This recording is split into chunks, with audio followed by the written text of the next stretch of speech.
தடைகளை தாண்டி வளர்ச்சியை நோக்கி 2024-25 நிதியாண்டிற்கான தமிழ்நாடு அரசின் நிதிநிலை அறிக்கை. கடைக்கோடி மனிதருக்கும் நல்வாழ்வு. 5000 ஏரி குளங்கள் புனரமைப்பிற்காக ரூபாய் 500 கோடி ஒதுக்கீடு. திமுக கூட்டணியில் இடதுசாரிகள் கட்சிகளுக்கு நேற்றைக்கு ஒப்பந்தம் கையெழுத்தாகியிருக்கூடிய நிலையில் காங்கிரஸ் கட்சியோடு ஒப்பந்தம் எப்போது என்பது குறித்து தமிழ்நாடு காங்கிரஸ் கமிட்டி தலைவர் செல்வ பெருந்தகையிடம் கேட்கலாம். சார், இப்ப 3 கட்சி 4 கட்சி வந்து சைன் ஆயிருச்சு.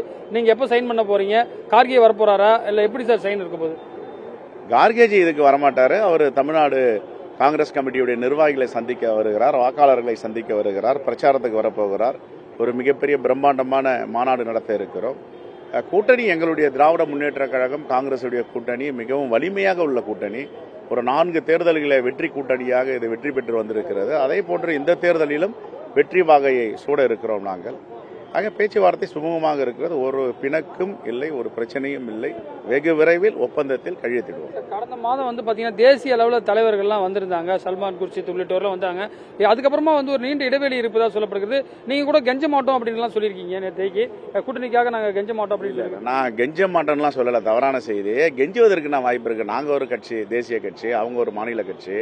யாரை கேட்டாங்க நீங்க கெஞ்சிட்டு இருக்கீங்களா அப்படின்னு. கெஞ்சுவதற்கு வாய்ப்பு இல்லை. எங்க அளவுகள் என்னன்னு தெரியும். ஆகையால் அது நான் தோழமையோடு இருக்கும்போது எதுங்க கெஞ்சணும்? இப்போ கெஞ்சியா நீங்கள் பேட்டி எடுக்கிறீங்க? நீங்கள் வந்தீங்க, மைக்கு நிட்டுறீங்க, கருத்து சொல்கிறேன். அதேமாதிரி கெஞ்சலுக்கும் வாய்ப்பு இல்லை, திமுறா நடக்கிறதுக்கும் வாய்ப்பு இல்லை.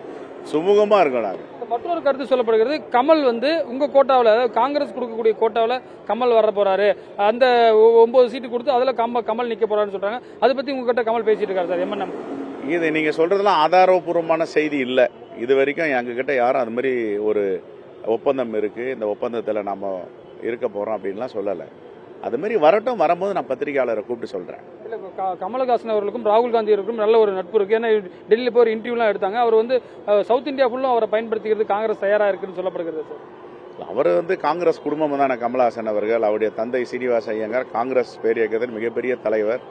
அவருடைய ரத்தத்தில் காங்கிரஸுடைய உணர்வு இருக்கிறது. எங்கள் தலைவர் ராகுல் காந்தியோட நட்பு ரீதியாக இருக்கிறார். அதில் ஒன்றும் பிரச்சனை இல்லை. எங்களுடைய தலைமை முடிவு செய்யும் அவர் வந்தால் எப்படி அகாமடேட் பண்ணுறது.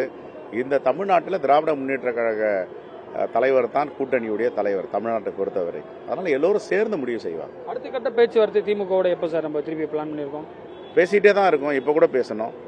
கட்டம்லாம் கிடையாது, பேசிகிட்டே இருப்போம். வாய்ப்பு கிடைக்கும். முதல்ல அஜய் குமார் திருப்பி வரும்போது தான் சைன் ஆகும். வந்துட்டாரா சார்? எப்போ சைன் ஆக போகுது? ஆனால் அவர் வழக்கமாக மேலே சைன் ஆகும்போது மேலிட தலைவர்கள் கூட இருப்பாங்க.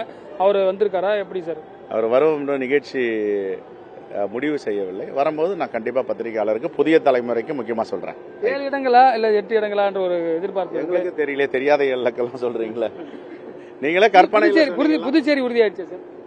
இதேமே உறுதியா வரல. நான் கடந்த முறை எப்படி போட்டிட்டோம் அதை விட நல்லா வலிமையா போட்டிடுவோம். எல்லா சீதாராமன் புதுச்சேரியில் நிக்கிறதா சொல்லப்படுகிறது. மத்திய அமைச்சர் உங்களுக்கு டஃப் காம்படிஷன் இருக்கும். டெபாசிட் வாங்க மாட்டாங்க.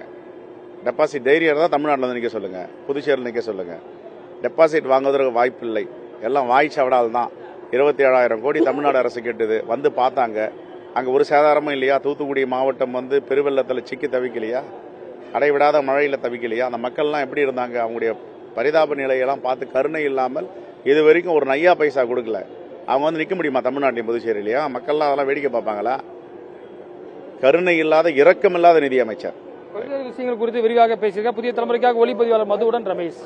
தடைகளை தாண்டி வளர்ச்சியை நோக்கி 2024-25 நிதியாண்டிற்கான தமிழ்நாடு அரசின் நிதிநிலை அறிக்கை. கடைக்கோடி மனிதருக்கும் நல்வாழ்வு. 5000 ஏரி குளங்கள் புனரமைப்பிற்காக ரூபாய் 500 கோடி ஒதுக்கீடு.